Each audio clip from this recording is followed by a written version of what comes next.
ఇప్పుడు వైసీపీ కేవలం ఈ చట్టం తెచ్చింది, చట్టం తేవాలనుకుంటున్నది ఇది సోషల్ మీడియాలో అసభ్య పదజాలాలు వాడుతున్న వాళ్ళ మీద కేసు పెట్టాలన్నది only anti YCP social media లా అనుకోవాలి మనం. ఎందుకంటే అలాగే జరుగుతుంది. ఆ పార్టీలో మిగతా కూటమి పార్టీల తరఫు నుంచి ఎన్ని బూతులు మాట్లాడినా అసలు నాయకులే మాట్లాడారు, వాళ్ళే తిట్టుకున్నారు. ఆయనే పాపము చాలా బాధపడ్డారు, నా తల్లిని తిట్టించావు లోకేష్, నా తల్లిని తిట్టావు లోకేష్ అని చెప్పేసి. వాళ్ళు రివర్స్ చాలా మాట్లాడారు. జగన్ అమ్మ మొగుడు అని ఒక మాట్లాడారు. యువనాయకుడు అయితే లండన్కి ముందు వెళ్ళాడా అని ఆయన మాట్లాడారు. తర్వాత సైకో అన్నారు, బోసిడీకి అన్నారు. అవన్నీ మరి మంత్రాలు, వేదాలు, వేదవాక్యాలు. ఎదుటోడు మాట్లాడింది మాత్రమే బూతు అని వాళ్ళు నిర్ణయించి ఆ విధంగా మీరు ఎంత తిడితే అంత మీకు ఎంకరేజ్మెంట్ ఉంటుందని చెప్పేసరికి అన్ని నామినేటెడ్ పోస్టులు అవుతున్నాయన్న కంగారులో పాపం రాయపాటి అరుణ లైన్ దాటేసింది.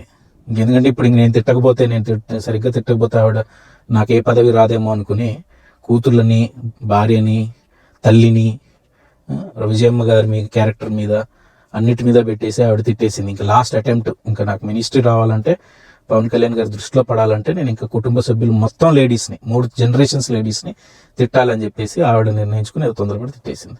ఇప్పటికీ కూడా వైసీపీ ఒక లేడీ కార్యకర్తను తీసుకెళ్ళి చట్ట వ్యతిరేకంగా జైల్లో పెట్టి కొట్టినట్టుగా ఆవిడని కొట్టాలని అయితే నేనైతే అనుకోను. ఓకే, ఎందుకంటే ఒక మాట తిడితే, ఒక ఎదుటివాడు మనల్ని తిడితే అది మన గురించి చెడు కాదు, అది మన గురించి చెప్పదు, అది వాళ్ళ క్యారెక్టర్ గురించే తెలుస్తుంది. వాళ్ళు మాట్లాడే మాటలు బట్టి వాళ్ళ పెంపకం, వాళ్ళ విషయం, వాళ్ళ మాటలు అయితే తెలుస్తుంది. ఇది యుఎస్లో చూడండి, ప్రెసిడెంట్ దాకా బుద్ధులు తిడతారు. వాళ్ళ దగ్గర కల్చర్ డిఫరెంట్. వాళ్ళ దగ్గర మీరు ఎన్ని తిట్లు తిట్టినా ఓకే, ఫ్రీడమ్ ఆఫ్ స్పీచ్ కిందకి వచ్చేస్తుంది. కానీ వాళ్ళ పర్సనల్ స్పేస్లోకి 1 మీటర్ దాకా లోపల పర్సనల్గా వెళ్ళి నిలబడ్డా, ఒక వేలు పెట్టినా కూడా తప్పు. ఇంకా అది సీరియస్ రిపర్కషన్స్ ఉంటాయి లీగల్గా కూడా వాళ్ళకి. కానీ మన దగ్గర రివర్స్, ఎందుకంటే మన కల్చర్ డిఫరెంట్. నన్ను చెంపదెబ్బ కొట్టినా పర్వాలేదు, కానీ నన్ను తిట్టి నా కుటుంబ సభ్యుల్ని తిడితే అది మనం భరించలేం.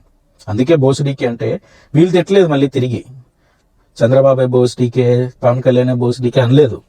వాళ్ళు తట్టుకోలేక వెళ్ళిపోయారు ఆఫీస్కి. ఆ క్షణంలో ఏం చేయాలి తెలియక. ఇప్పుడు అది కూడా తప్పే కాబట్టి, ఫిజికల్గా వెళ్ళారు కాబట్టి వాళ్ళు శిక్ష అనుభవిస్తున్నారు ఇప్పుడు.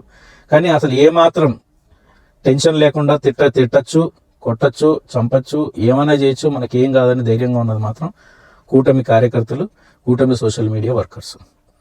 ఓకే, ఏదేమైనా కూడా అసభ్యం అన్నదాన్ని ఆపాలి. అయినా కూడా నేను చెప్పేది ఏంటంటే, ఇప్పుడు మీకు నన్ను ఒక తిట్టండి, లేదా నాకు ఒక అబద్ధం చెప్పండి, నేను అబద్ధం చెప్పొద్దురా బాబా అని అంట. ఎందుకంటే ఒక అబద్ధం జీవితాలని నాశనం చేసేస్తుంది. మీరు బడ్జెట్లో చూస్తే ఒక్కొక్క విషయం బయటపడుతుంటే, కేంద్రంలో కూడా, పార్లమెంట్లో కూడా ఒక్కొక్క విషయం నిజాలు బయటపడుతుంటే పబ్లిక్ షాక్ అయిపోతున్నారు.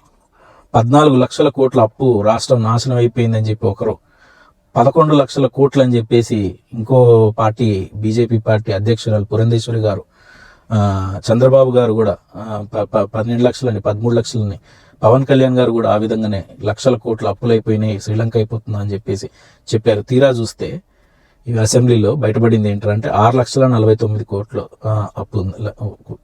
అప్పు ఉందని. సో ఆ అప్పంతా జగన్ గారు చేసింది కూడా కాదు, మళ్ళీ అప్పటికే ఉన్న అప్పులు పోగా 1,50,000 చిల్లర కోట్లు మాత్రమే జగన్మోహన్ రెడ్డి గారు అప్పు తెచ్చారని తేలింది. ఓకే, మరి 1,50,000 కోట్లు కూడా తక్కువే కదా, ఎక్కువే కదా అని అనుకోవచ్చు. కానీ అవి కూడా ఎఫ్ఆర్బిఎం పరిధిలోనే ఉన్నాయని చెప్పేసి జగన్మోహన్ రెడ్డి గారు క్లియర్గా చెప్పారు. మీకు 1,50,000 కోట్లు అప్పు తెచ్చినా కూడా 2,78,000 కోట్లు డైరెక్ట్గా ప్రజల అకౌంట్లకు వేశారు. ఆ లెక్క తెలుస్తోంది. 1,50,000 కోట్లు అప్పు తెస్తే దానికి మళ్ళీ రాష్ట్ర ప్రభుత్వం పన్నుల ద్వారానో ఇతర మార్గాల ద్వారానో సంపాదించిన డబ్బు ఇంకొక 1,00,000 కలిపి, ఇంకో 1,20,000 కోట్లు కలిపి డైరెక్ట్ బ్యాంకులో వేసిన డబ్బులే 2,70,000 ఉన్నాయి. ఓకే, అది కాకుండా మళ్ళీ వాలంటీర్లు అని చెప్పేసి అవి ఇచ్చినవి ఉన్నాయి, డబ్బులు ఉద్యోగాలు ఇచ్చినవి 2,50,000 మందికి నెలకి 5,000 చొప్పున ఇచ్చారు. అవన్నీ 1,000 కోట్లు ఇచ్చుంటారో ఊహించుకోండి. ఇది కాకుండా డైరెక్ట్గా బ్యాంకుల్లో డబ్బులు వేయడం కాకుండా నాడు నేడు, పబ్లిక్ హెల్త్ సెంటర్స్, సచివాలయాలు కట్టి అక్కడ 1,38,000 మందికి ఉద్యోగాలు ఇచ్చి వారికి డబ్బులు ఇచ్చి, ఓకే, ఇవన్నీ చేసినవి క్లియర్గా కనిపిస్తున్నాయి. కానీ వాళ్ళు చెప్పింది 14 లక్షల కోట్లు, కానీ ఆయన చేసిన అప్పు 1,58,000 కోట్లు. అది డైరెక్ట్గా జగన్మోహన్ రెడ్డి గారు ఎక్స్ప్లెయిన్ చేస్తే మళ్ళీ ఇప్పుడు మాట మార్చి 9 లక్షలు అని వేరే లెక్కలు, అంటే అవి బడ్జెట్లో పెట్టచ్చుగా, మరి 9 లక్షలు నిరూపించచ్చుగా, కాదు. మళ్ళీ బయటకు వచ్చేసి మళ్ళీ ప్రొపగండా మీద పడ్డారు. అదేవిధంగా ఇంకో భయంకరమైన అబద్ధం, దాని బదులు ఒక తిట్టినా సరిపోయేది, కానీ భయంకరమైన అబద్ధం. 34,000 మంది 32,000 మంది అమ్మాయిలని హ్యూమన్ ట్రాఫికింగ్కి అమ్మేశారని నాకు నీగ వర్గాలు చెప్పాయని చెప్పేసి ఆయనకి, మరి అదేం వర్గమో తెలీదు, నీగ వర్గాలు చెప్పేసాయని చెప్పేశాడు ఆయన, ఎవరు, పవన్ కళ్యాణ్ గారు. దాన్ని బండి సంజయ్ గారు క్లియర్గా క్లారిటీ ఇచ్చేశారు. ఓన్లీ 600 మంది మటుకు కేసులు సాల్వ్ అవ్వలేదు. జగన్మోహన్ రెడ్డి గారు ప్రభుత్వం దిగిపోయేదాకా 44,600 చిల్లర మంది మిస్సింగ్ అయితే ప్రతి ఒక్కరిని ఎత్తికి తీసుకొచ్చి వాళ్ళ ఇంట్లో అప్పచెప్పారు పోలీసులు జగన్మోహన్ రెడ్డి గారి నేతృత్వంలో. ఓన్లీ 600 మంది మాత్రమే ఇంకా వెతుకుతున్నారు, వదిలేదు అప్పటికి, వెతుకుతూ ఉన్నారు అప్పటికి. అందులో ఒక స్త్రీ, ఒక లేడీ మాత్రం తను ప్రేమించిన వాడితో వెళ్ళిపోయింది, పెళ్లి చేసుకుని వాడు నేపాల్లో తీసుకెళ్లాడు. నేపాల్లో ఆమెకు అక్కడ లైఫ్ నచ్చలేదు. తను దేంట్లో మన ఇన్స్టాగ్రామ్లో తన లొకేషన్ షేర్ చేసిన తర్వాత మాత్రమే పోలీసులు ఆవిడని తీసుకొచ్చారు. దాంట్లో ఈ లోపల వాళ్ళు వెళ్ళి పవన్ కళ్యాణ్ చెప్పారు కాబట్టి పవన్ కళ్యాణ్ ఆ ఒక్క కేసులో ఆయన క్రెడిట్ తీసుకున్నారా, లేకపోతే ఆయన వెంటనే రియాక్ట్ అవడం వల్ల పోలీసులు ఫాస్ట్గా వెళ్ళారా, వాట్ ఎవర్ ఇట్ మేబీ, ఆ అమ్మాయికి వచ్చింది. సో మిగిలిన మరి 32,000 మందిని హ్యూమన్ ట్రాఫికింగ్ అమ్మేశారని చెప్పారు. అది ఎలాగా మరి అది ఎంత అబద్ధం? అది అబద్ధం బదులు అసభ్యమే నయం కదా, ఇప్పుడు ప్రూవ్ అవుతుంది కదా.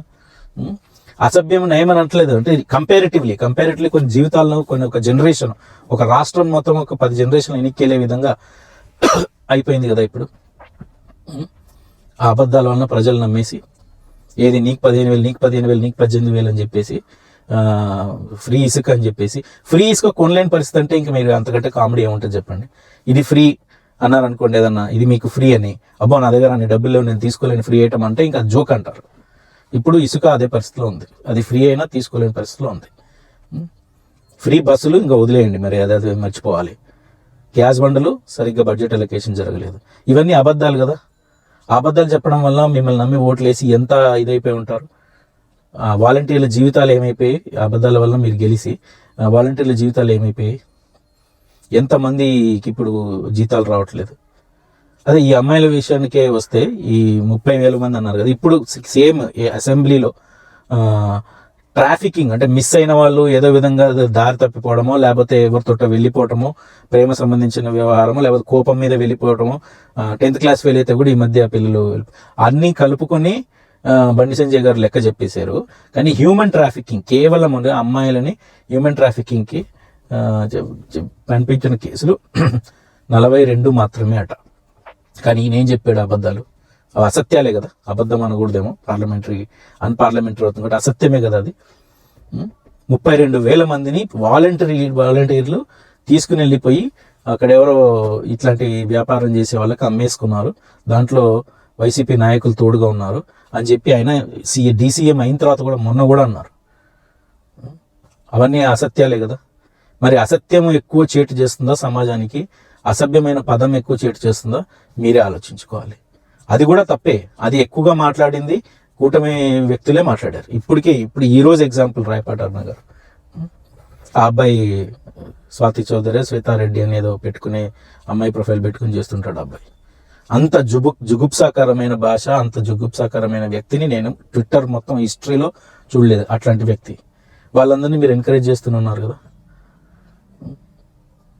సో అసభ్యము స్టిల్ వాళ్ళు అన్నదాన్ని నాకెందుకు అనుకుంటే వదిలేసి పక్కన వెళ్ళిపోవచ్చు. కానీ అబద్ధం చెప్తే ఇట్ ఇంపాక్ట్స్. నువ్వు పక్కకి తలదిప్పుకున్నా కూడా నీకు జరగాల్సిన ఇది జరిగిపోతుంది, లాస్ జరిగిపోతుంది, నష్టం జరిగిపోతుంది. అసభ్యంగా మాట్లాడిన చోలు మూసుకుని పక్క వెళ్ళిపోయి వీటితో నాకెందుకు అనేసి. కానీ అసత్యం చెప్పారనుకోండి, ఉన్నది లేనిది చెప్పారనుకోండి, కొన్ని జీవితాలు, లక్షల కోట్ల జీవితాలు నాశనం అవుతాయి. ఇప్పుడు జరిగింది అదే. సజావుగా సాగుతున్న రాష్ట్రంలో అసత్యాలు, అబద్ధాలు ప్రచారం చేసి వాడే రాజకీయంగా ఒక బాగుపడాలా, నేను కూడా రాజ్యం వెళ్తా అని చెప్పేసి మోసం చేసి రాజ్యం అయితే తీసుకోగలరు, కానీ పాలించగలరు? అలాగా చేయలేరు. దానివల్ల ప్రజలు ఎంత నష్టపోతారు, కొన్ని జనరేషన్స్ ఎంత నష్టపోతాయి. ఆ ఉసురు ఊరికే పోతుందా అన్నది పెద్దలు, విజ్ఞులు, మీరే ఆలోచించుకోవాలి. ఏం చెప్పారు, ఎలాంటి మాటలు చెప్పారు ప్రజలకి, మరి ఇప్పుడు తేలుతున్నవి ఏంటి అన్నది మరి ఇంకా మీరే ఆలోచించుకొని మీ మనస్సాక్షికి మీరే సమాధానం చెప్పుకోవాలి అంతే.